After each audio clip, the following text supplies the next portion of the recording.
Bienvenido al programa número 17 de Economía al Cuadrado.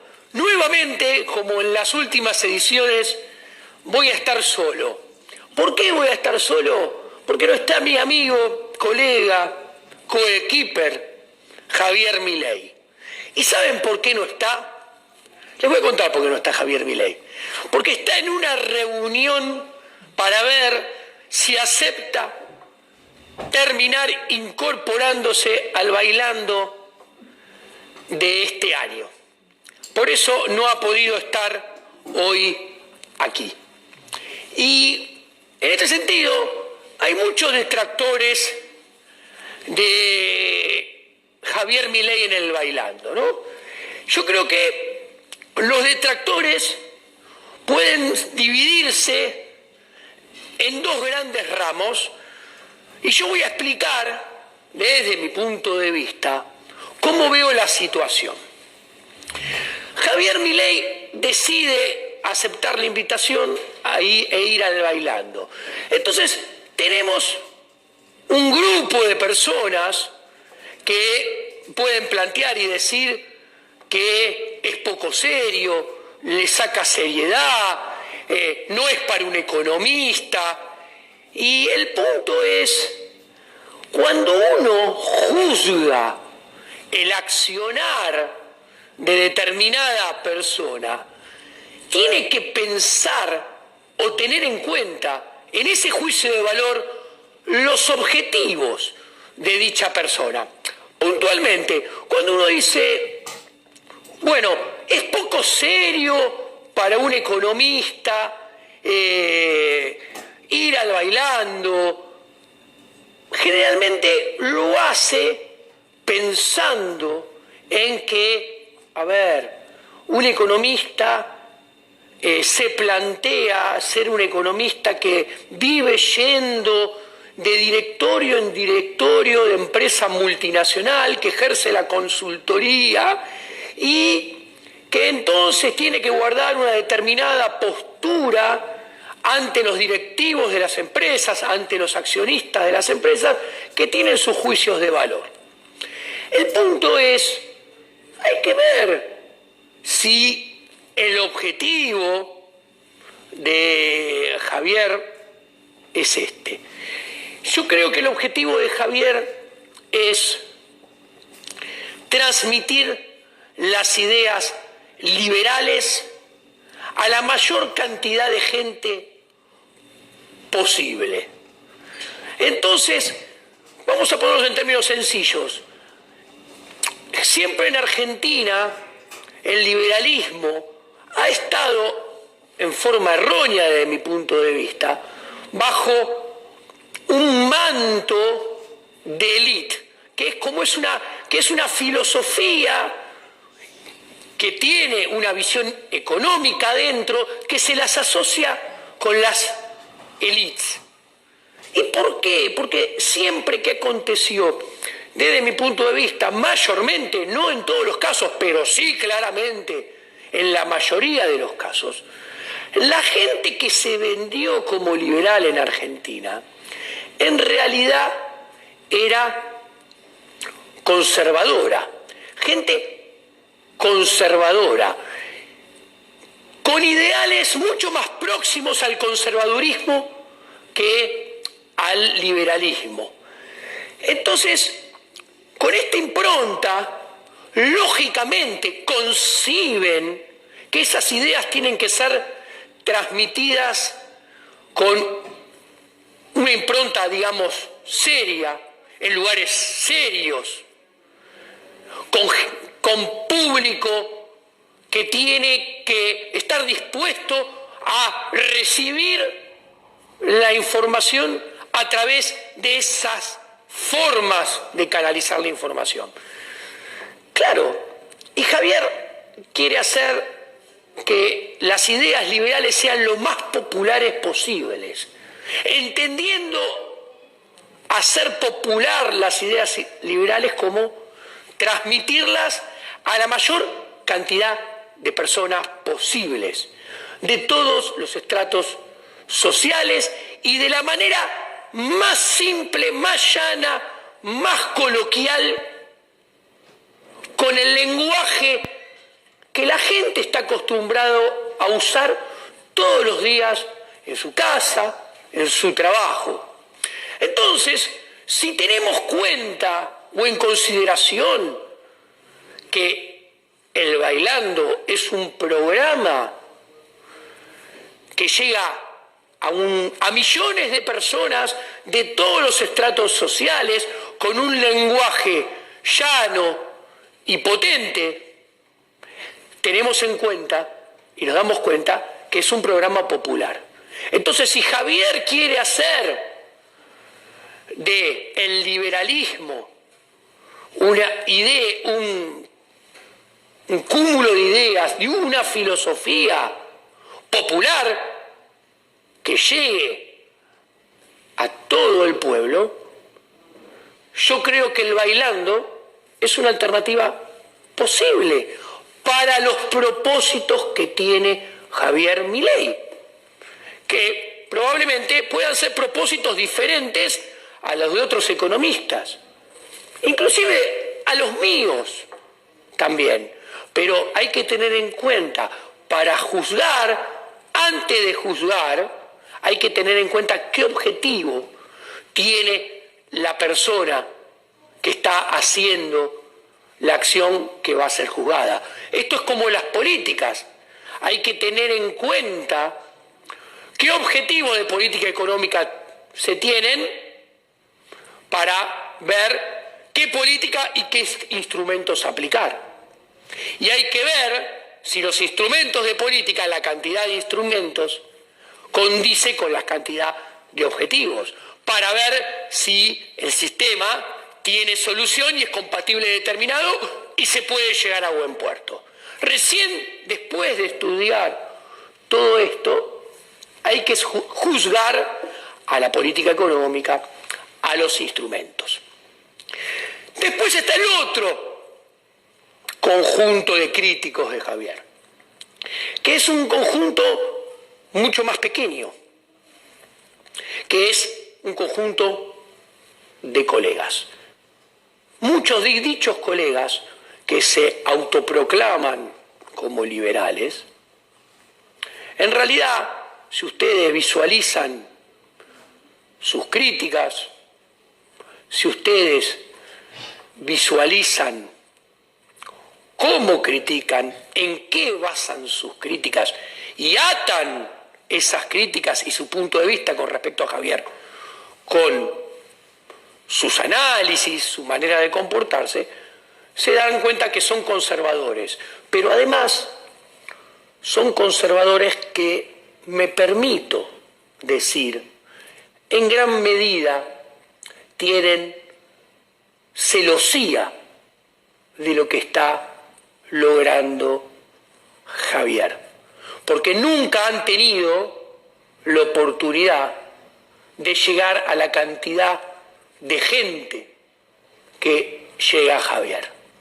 Y si esos críticos hacen un mea culpa de sus críticas, se tienen que sincerar y reconocer que seguramente algo de celos tienen. Pero bueno, dicho esto, voy a empezar al tema de este programa.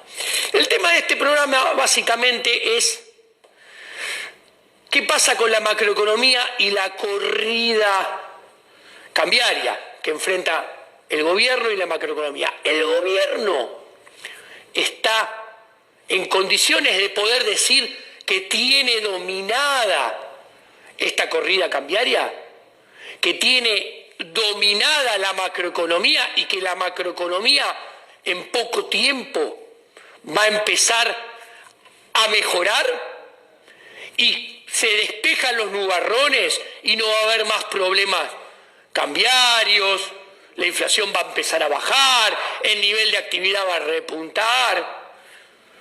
Lamentablemente, de acuerdo con nuestro análisis, tengo que decirles que no soy optimista, soy pesimista. Y creo que la situación está lejos de estar controlada. ¿Por qué? Porque los problemas de fondo no se arreglan. Las causas que originan los problemas de fondo no se atacan y no se corrigen. Entonces, si los problemas de fondo, o las causas de los problemas de fondo, mejor dicho, no se atacan, no se corrigen, muy probablemente vamos a seguir teniendo revolcones en el corto y mediano plazo. Pero para esto los invito, y no los voy a aburrir, a pasar directamente a los charts que traje para analizar este tema con ustedes en este programa número 17 de Economía al Cuadrado. Síganme, por favor.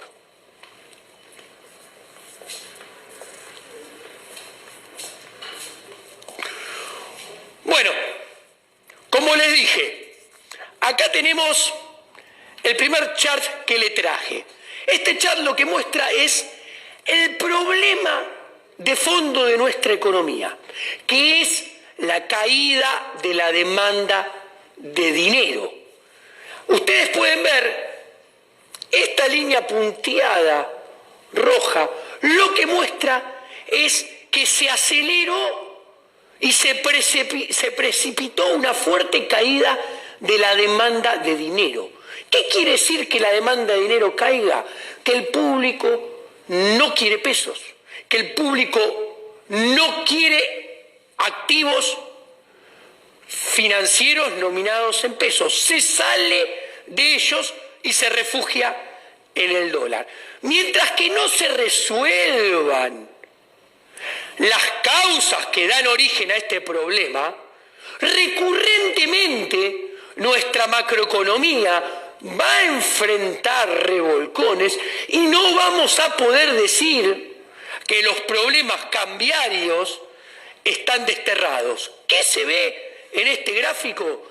Se ve que el tipo de cambio en el eje de las X va aumentando 20, 21, 22, 23, 29, por más que la tasa de interés vaya subiendo de 25, 30, 40, 45. ¿Lo ven? Lo pueden ver claramente. ¿Por qué digo que esta situación empeoró y hay una caída muy fuerte en las últimas semanas? Porque esta misma curva hace 2 meses y medio tenía esta forma. Como pueden ver, era mucho menos empinada. ¿Qué quiere decir que se haya empinado? Que la gente no quiere pesos, no quiere pesos, no quiere pesos, quiere dólar, quiere dólar, quiere dólar, y por ende sube el tipo de cambio, a pesar que suban la tasa de interés. Para aventar la corrida cambiaria definitivamente, para salir de la estanflación que recién está empezando y evitar que se destruya empleo, que aumente el desempleo, que caiga el nivel de actividad y que se incremente la pobreza y la indigencia, hay que parar esto. Si esto no se para en serio, recurrentemente vamos a estar inmersos en esta problemática que les acabo de describir. Como prueba de esta falta de apetito o falta de voluntad por tener pesos de los agentes económicos argentinos, tenemos acá cada una de las licitaciones de las LEVAX. Falta la última de junio porque no tuve tiempo de armar el gráfico. Pero acá tenemos qué pasaba en 2017 y qué pasaba en el 2018. Cada vez que vencía el LEVAX, que es un instrumento en pesos, esos días martes y los sucesivos miércoles, jueves y viernes después de cada vencimiento. En los primeros 5 vencimientos del año pasado se logró absorber pesos por menos 3.8% de la base monetaria. En los 5 vencimientos primeros de este año, al contrario, se expandió la cantidad de pesos 15.8%. ¿Qué quiere decir? Porque la demanda de dinero es buena definirla también en el sentido más amplio posible, teniendo los instrumentos financieros nominados en pesos dentro de dicha definición amplia de la demanda de dinero. Si aumenta, si hay expansión monetaria, quiere decir que la gente no quiere estar en activos nominados en pesos. Les pide al Banco Central cuando vencen, no, dame los pesos porque no quiero ese activo y con esos pesos quiero comprar dólares. Y volviendo a la filmina anterior, ¿qué se observa? Que mientras que la gente hacía esto, el Banco Central subía la tasa de interés, pero el tipo de cambio igual aumentaba. O sea, hay una estrepitosa caída de la demanda de dinero. Y la caída de la demanda de dinero es en la esfera financiera, aumento del dólar, aumento del riesgo país, aumento de la inflación. En la economía real es menos inversión del lado de la oferta, menos consumo del lado de la demanda, menor producción, menor empleo, salarios perdiendo poder adquisitivo, mayor pobreza e indigencia. A ver, es claro, y esto ya lo mostré varias veces, lo vuelvo a mostrar para que queden claro. ¿Qué tenemos acá? En verde las LEVACs, que son el activo financiero en pesos, y en azul la base monetaria. Los dos en términos reales. La gente desde enero del año pasado quiere cada vez menos LEVACs. ¿Ven cómo va bajando en términos reales? Del otro lado quiere menos pesos. ¿Ven cómo va cayendo? Bueno, ¿y por qué quiere menos? Porque se quieren ir al dólar. ¿Y qué termómetro tenemos? Que es muy fuerte el éxodo al dólar. La suba del precio del dólar. Aumenta la demanda de dólar, aumenta el precio del dólar en términos de pesos. El tipo de cambio salta hasta 29.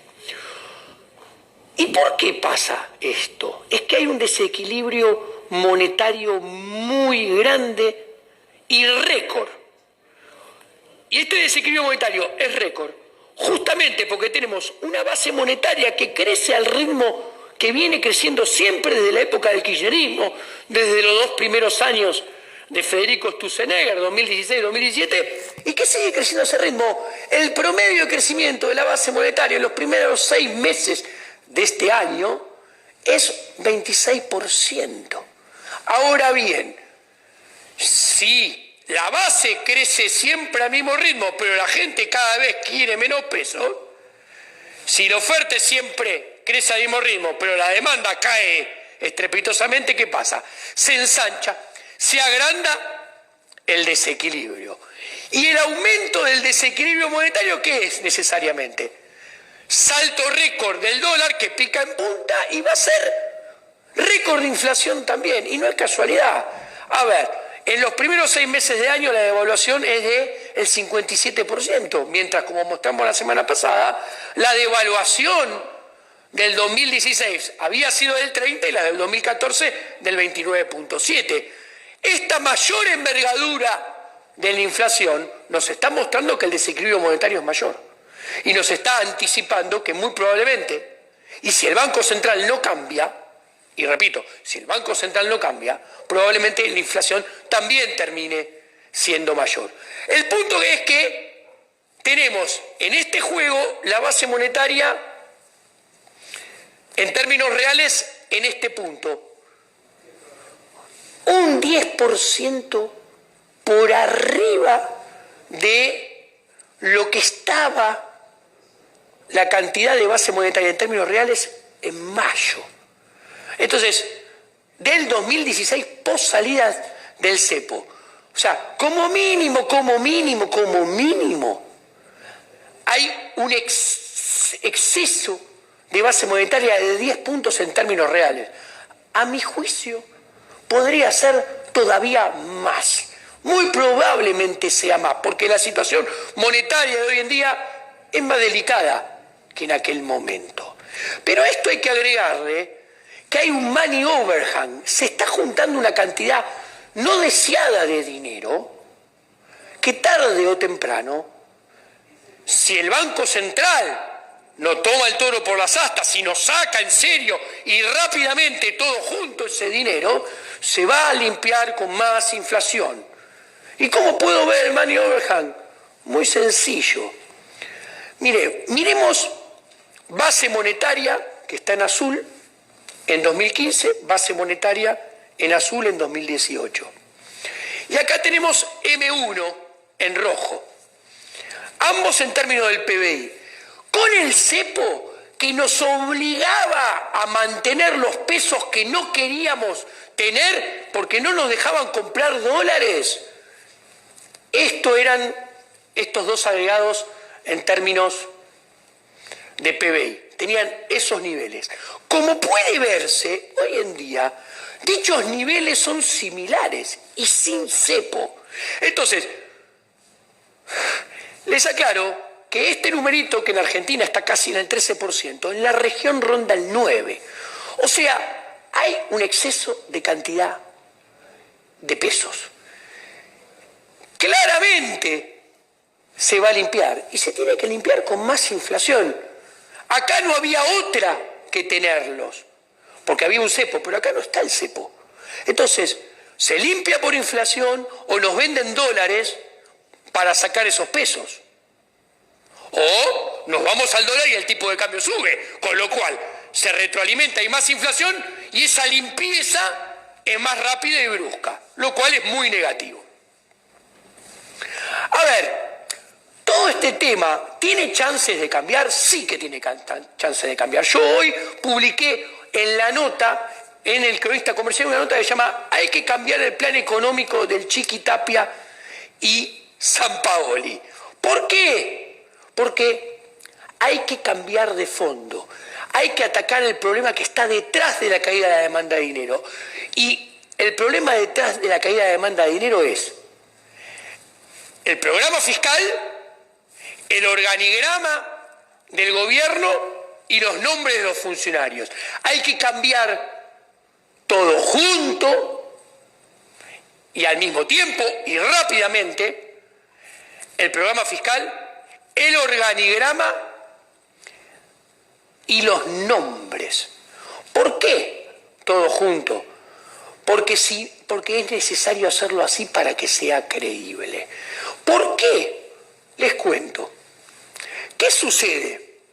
Argentina, como dice acá, está absorbida dentro de una corrida cambiaria. La corrida cambiaria, como expliqué, tiene costos en la esfera monetaria financiera y tiene costos en la esfera de la economía real. Ahora bien, ¿qué hay detrás de esta corrida? Los argentinos actuamos con expectativas racionales, que son las que, esto lo explicó muy bien Robert Lucas Jr., premio Nobel de 1995. ¿Qué quiere decir? Cuando el público mira para adelante y trata de prever los resultados macroeconómicos futuros, el público utiliza toda la información disponible y conoce a la perfección cómo funciona el modelo. En este caso, conoce cómo funciona el modelo de Cambiemos, cómo funciona el organigrama de Cambiemos, cuáles son las consecuencias de la política económica de Cambiemos y forma expectativas en futuros. Y como conoce todo esto, no se va a equivocar. En promedio sus expectativas van a ser correctas. Entonces, la gente sabe que con este programa económico, con este organigrama y con estos funcionarios, tiene que esperar más inflación, dólar nominal más caro y recesión. Consecuentemente, la gente sale y se protege. ¿Cómo se protege? Demandando dólares. Entonces sube el tipo de cambio y esa suba del tipo de cambio que pica en punta, luego alimenta o termina alimentando con el desequilibrio monetario, el espiral inflacionario y la estanflación, ¿no? Entonces, para corregir esto, hay que ir hacia el origen del problema. Y el punto es que, ¿qué hay que hacer? Hay que actuar sobre las causantes que originan la caída de la demanda de dinero. Y las causantes de la caída de la demanda de dinero es la política fiscal. El público sabe que esta política fiscal no es financiable. Con estos nuevos objetivos firmados con el Banco Central de déficit fiscal primario de 2.7 para el 2018 y 1.3 para el 2019, el gobierno está en el medio de una pilita de waterpolo en la cual no se hace pie y necesita 45.000 millones de dólares para llegar al borde en diciembre del 2019. Pero organismos multilaterales le da 35.000. Quiere decir que se tiene que endeudar por lo menos por 10.000 más en el mercado doméstico. Eso garantiza crowding out del sector privado, altas tasas de interés, elevada inflación, baja inversión, recesión, baja empleo.